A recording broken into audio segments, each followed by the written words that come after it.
Bonjour Mouchine et Quentin. À votre question, comment voyez-vous l'organisation du travail de demain?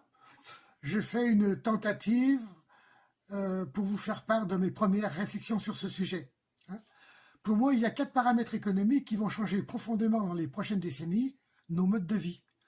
Notre développement économique actuel, avec la croissance nécessaire à son maintien, épuise, d'après beaucoup d'économistes, les ressources naturelles de notre planète.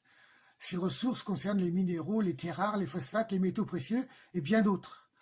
Il est évident que nous ne pouvons pas continuer sur ce rythme et il y aura donc à terme une pénurie totale et dans l'immédiat, pour certains d'entre eux, des conséquences économiques visibles. Un autre problème est l'arrivée du numérique et de l'intelligence artificielle.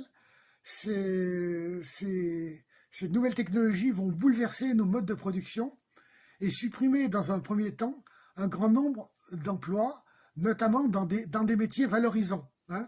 Certains experts pensent j'ai vu des chiffres de l'ordre de 400 millions d'emplois qui disparaîtraient dans les prochaines années dus à ces nouvelles technologies.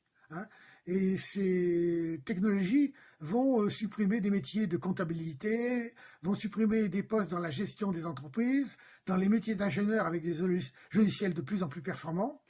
La conclusion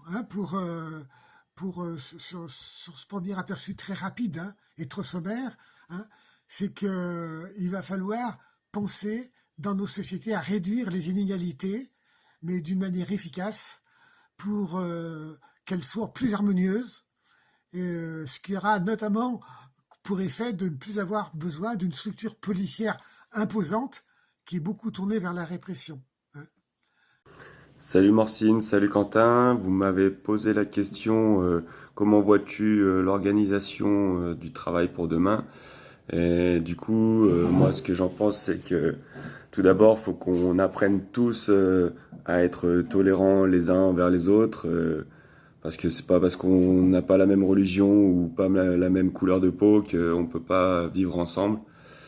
Et ensuite, je pense qu'il faut qu'on fasse tout notre possible pour que notre impact de la race humaine sur la planète soit des moindres, pour qu'un maximum de générations puissent suivre derrière nous.